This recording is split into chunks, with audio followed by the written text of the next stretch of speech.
These gallant American soldiers, these Ivy men of the 4th Infantry Division, were dealt a tough hand in the Vietnam War. It was their lot to draw the almost impenetrable jungle of the 2nd Corps area near the Cambodian border to face the elite regular North Vietnamese army.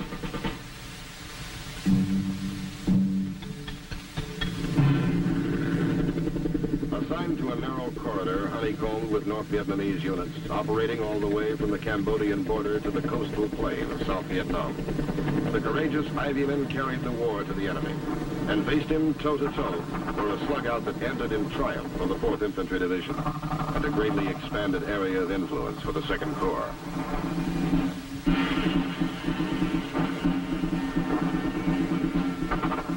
This is the heroic story of the 4th Infantry Division in Vietnam.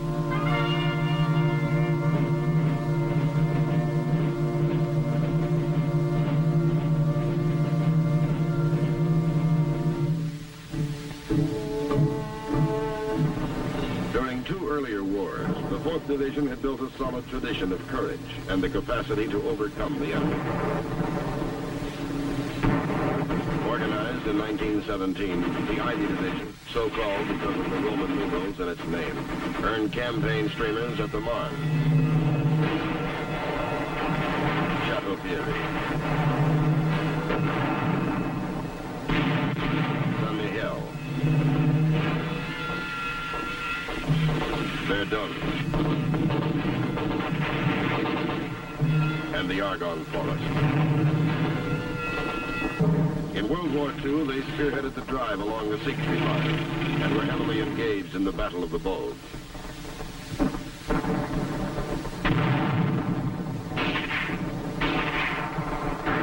They were the first to smash ashore on Utah Beach.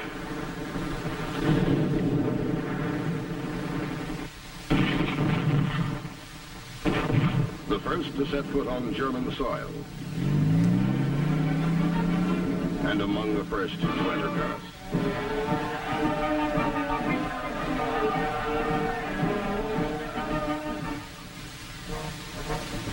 And now the 4th Division was in action again, this time in Vietnam.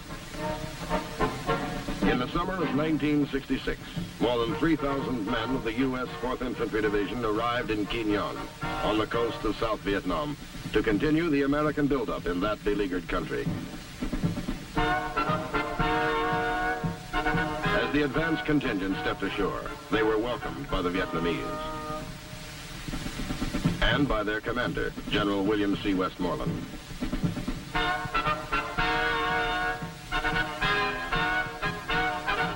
They then boarded buses to the airstrip for the last leg of the journey to their base camp near Pleiku, within the 2nd Corps area, which was located between the Cambodian border to the west and the South China Sea. The 1st Cavalry was already established in a narrow corridor at An Khe, but seasoned North Vietnamese Army units in regimental size controlled the great bulk of the area.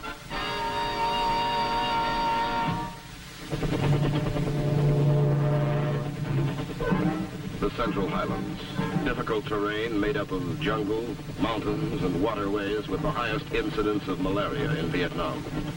This was the lot of the 4th Division.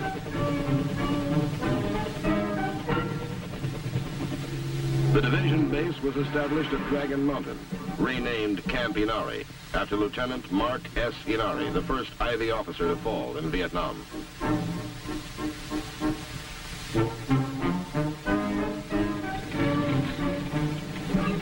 The rainy season was just beginning, and operations were severely hampered.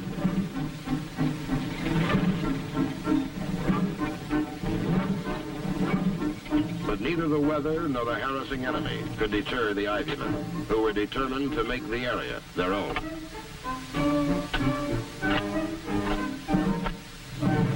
The engineers arrived with the division's advance party and quickly began to carve at the base of Dragon Mountain in what would soon become a city in the jungle.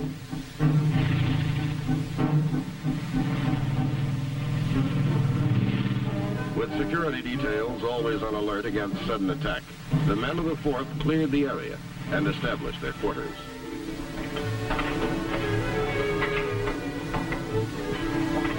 Mortar-proof bunkers and fortifications were built. Metal runways were set down for aircraft landing strips. And roads were slashed through the jungle to keep convoys rolling and troops on the move.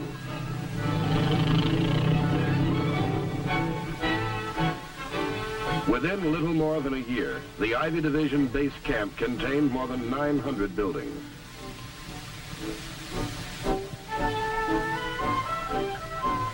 The harsh countryside was peopled mostly by Montagnards, a nomadic people who slash and burn clearings in the forest, farm it for a time, then move on. Harassed and terrorized by the Viet Cong, these simple folk fell victims of a time and circumstance they could not fathom.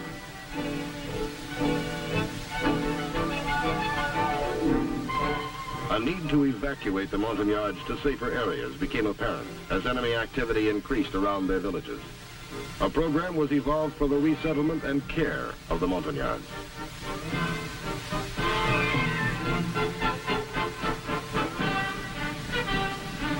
In each move, the entire village was lifted bodily, huts, belongings, and all, and transported to a more secure location.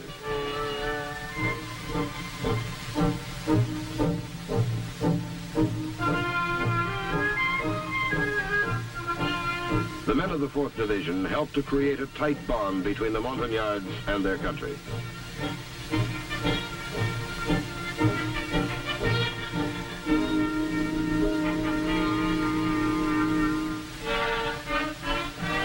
Ivy men swept through the steaming jungle near the Cambodian border, seeking to block North Vietnamese regiments who periodically dashed across the border in hopes of a quick victory.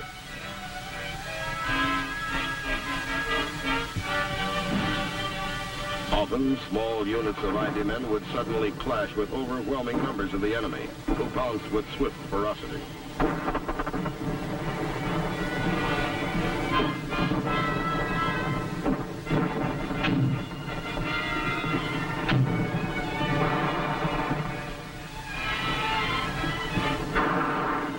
When the big guns of the 4th were called in for support, and the heavy lead began to fly, the North Vietnamese Army, the NVA, disengaged as quickly as they had appeared.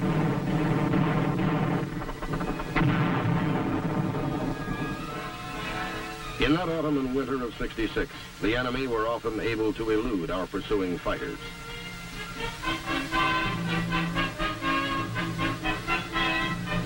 We hit them from the air.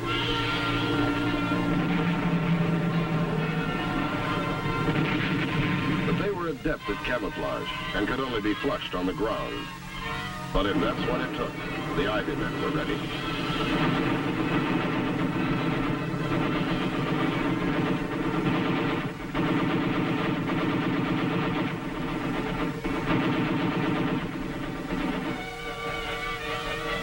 They embarked on a series of search and clear missions to locate the enemy and to rout him. The big mobile guns continued to do their share in dispersing the enemy.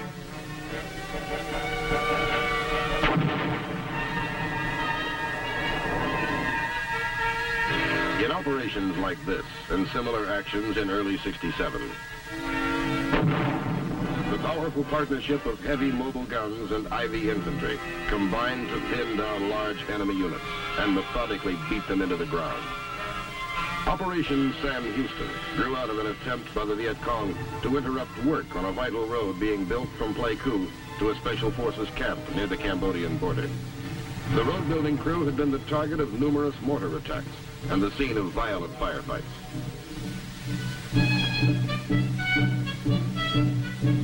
Despite intelligence reports of a large mass of NVA units, elements of the 4th Division moved through difficult terrain to meet the elusive enemy.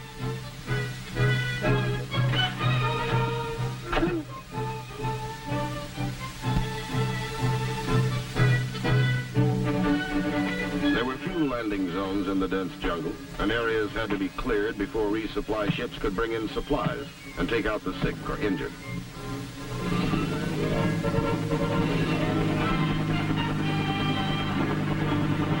This was the only physical link with the outside.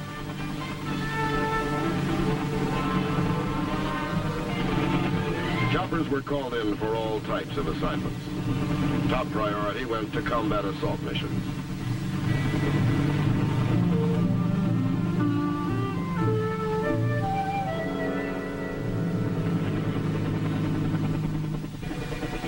To spot enemy concentrations under the umbrella of dense jungle foliage, light observation helicopters were used. Once they located the enemy, the light spotters called for their big brothers, the heavily armed Huey gunships. These choppers pack an impressive resource of firepower.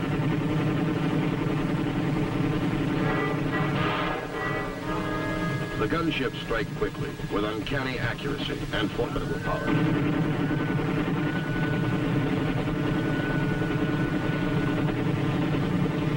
Their presence on the scene was welcomed by the ground troops below, who moved in quickly to exploit the gunship attack. For the NVA, this technique was a costly experience, resulting in a great loss of men, installations, and equipment.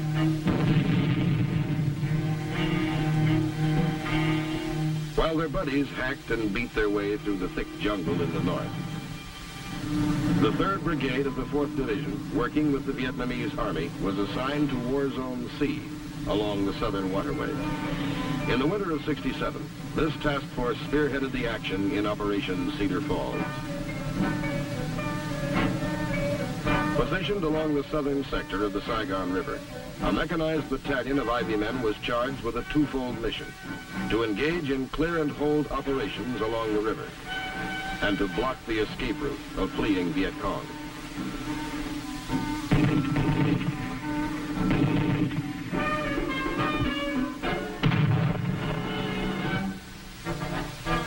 As so often happened in the course of their mission, Ivy men uncovered a rich cache of rice left behind by the VC, which was airlifted out for distribution to the South Vietnamese.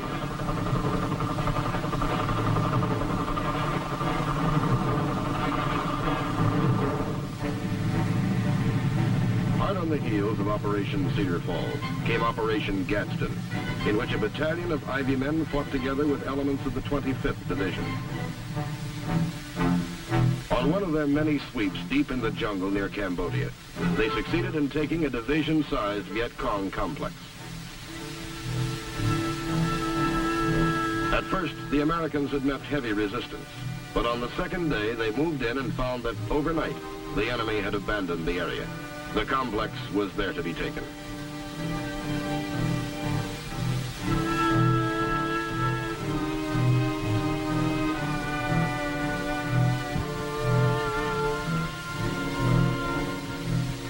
At the same time, within the 2nd Corps area, the 4th Division concentrated on expanding its area of influence.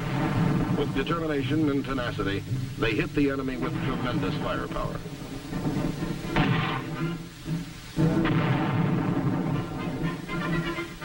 Between contacts with the enemy, the existence of the 4th Division was characterized by long periods of watchful waiting,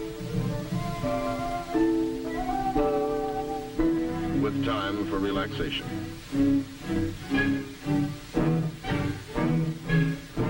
And time to do the hard work that needed doing. Then, all at once, short but brutal pitched battles.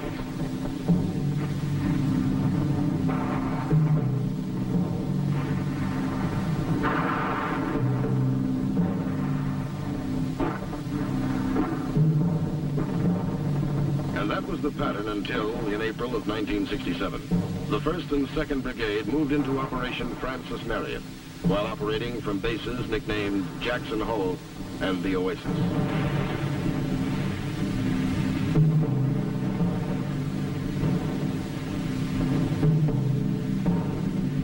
The objective was to screen and guard the strategic border west of Pleiku. Throughout throughout the extensive operation. Units of the Fighting Fourth had clashed with the well-equipped North Vietnamese troops infiltrating into South Vietnam, moving men and equipment quickly into place to block enemy forces wherever they chose to cross the border.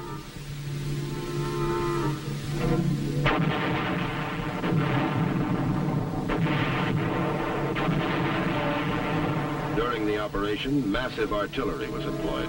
More than 400,000 rounds hit the enemy where it hurt.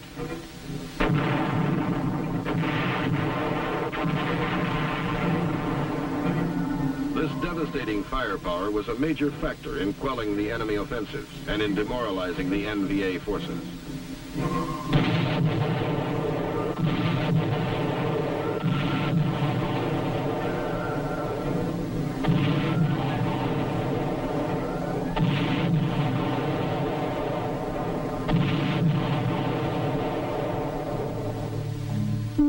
While the rest of the division enjoyed the successes of Operation Francis Marion, the Ivy men of the 3rd Brigade swung into Operation Cook.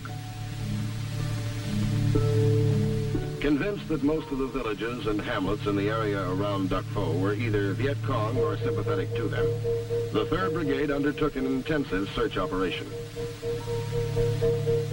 Countless tunnels and holes in the area turned up Viet Cong supplies and prisoners. But along with the spoils, the Ivy men had to pay a price for victory.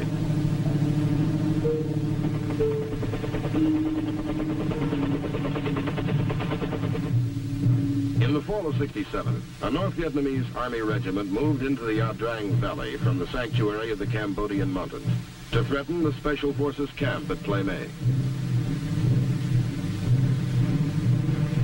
An area sweep was undertaken. Contact was immediately established.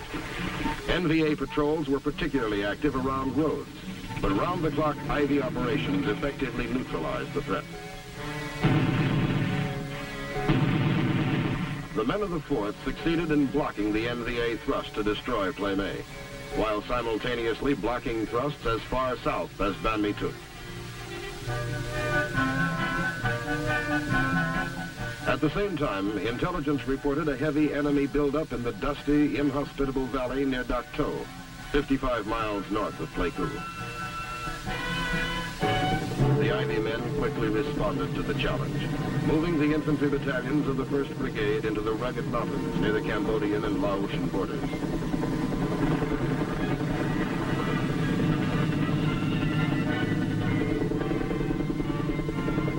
They found the enemy dug in along all major terrain features. True to their tradition of courage and daring, the men of the 4th worked their way up enemy-held hills.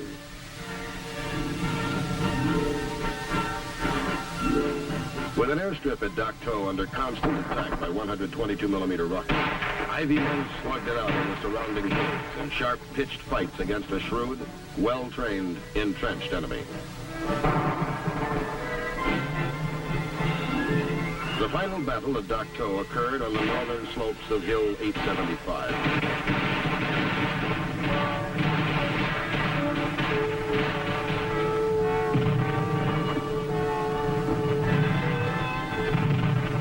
And on Thanksgiving Day, in the 5th and final day of the assault, they hit the hill continuously with airstrikes.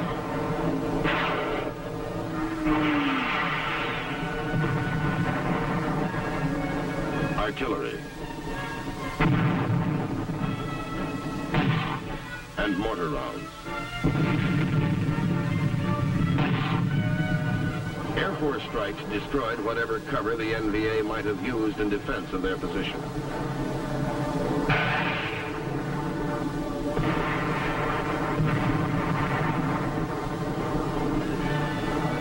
Against all odds, Ivy men air assaulted Hill 875, cutting off a vital supply and withdrawal route for the North Vietnamese. In doing so, the Fighting Fourth proved they could win a major confrontation with NVA regulars.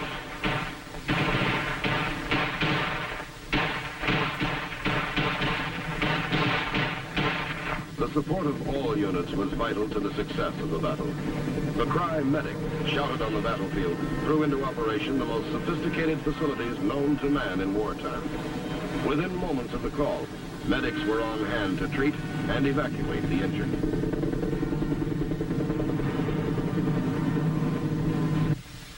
During the Battle of Dak To, the Ivy men fought against 5 North Vietnamese regiments. This involved 3 U.S. brigades, supported by 17 batteries of artillery, resulting in more than 1,600 of the enemy killed in action. Throughout the rugged Central Highlands, the most significant battles were for the hilltops, since the force that controlled the hilltops controlled the valleys below. The 4th Division fought to seize the most strategic hilltops for fire bases. This meant several days of saturation airstrikes.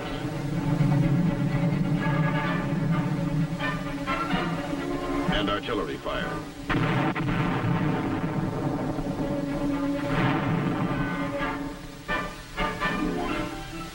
After the infantry had forged its way to the top, a bunker-type perimeter defense was constructed, followed by a land-clearing operation.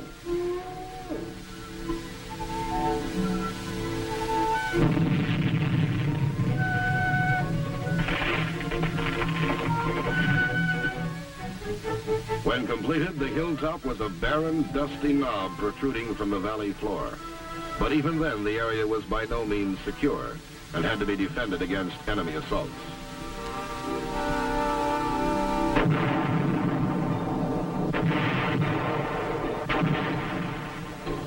Combat patrols were sent to seek out and ambush the enemy.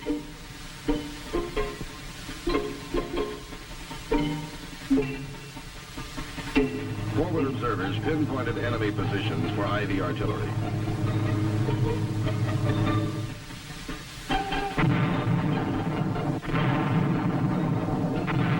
While in the valley, pursuit of the NVA continued. Contributing to the victory at Dak To were the big tanks and tracked vehicles of the division's armor. These rumbling giants brought new dimensions of firepower, mobility, and shock action to the ground fighting.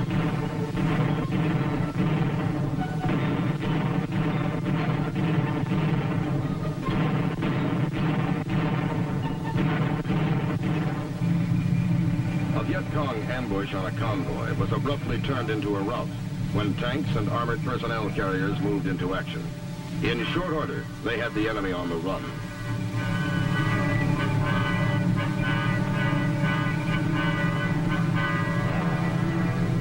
At one time, military leaders believed that the use of armor in the jungled mountains was impractical. But a tank battalion, 2 tank-laden cavalry squadrons, and a mechanized infantry battalion fulfilled a variety of successful missions with the 4th Division.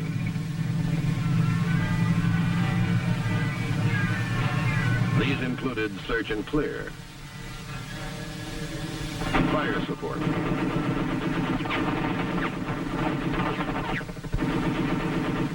perimeter defense, road security, convoy protection, and service as a mobile reaction force. Thanks to its impressive record, armor and mechanized infantry became an integral part of the military posture in the Central Highlands.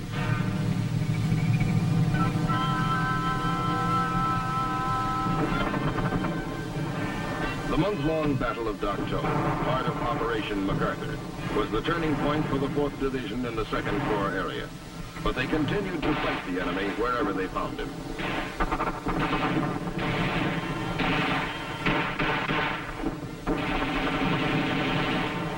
At Linlock, harassment of the evasive enemy was almost a daily occurrence.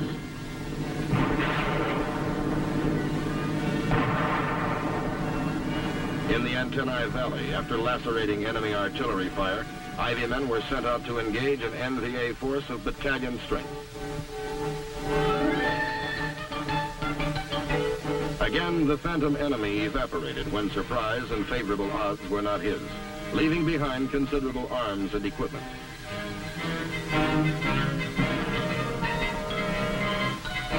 And numerous graves. In the Antennae Valley, too, a vital landing zone had to be secured so that needed communications equipment and supplies could be flown in. Units of Ivy men closed in on the NVA positions and met with heavy small arms fire. But in the end, the enemy was neutralized and the landing zone secured. As the struggle went on, a new enemy buildup in the Dak To area was reported in the winter of '68. Troops of Ivy men were airlifted for an assault on Strategic Hill 1049.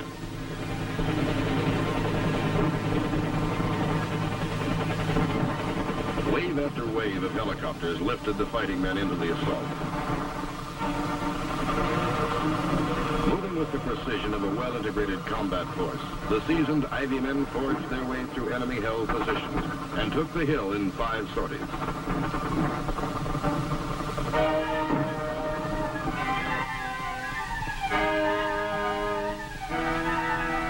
From their newly won hilltop advantage, the men of the 4th were then able to send out numerous short-range reconnaissance patrols to locate the enemy and report their position.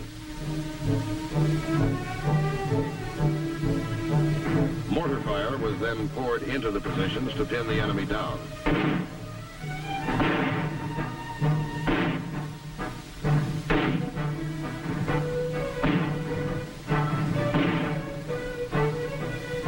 AH-1G Huey Cobras swept in with rockets and raking machine gun fire.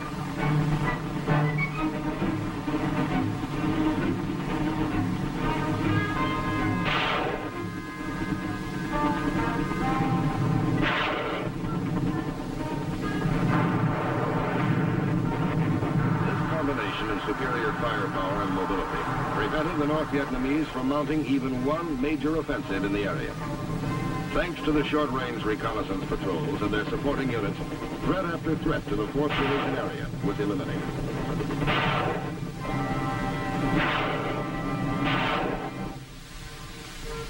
The 4th Division has been eminently successful in the Central Highlands.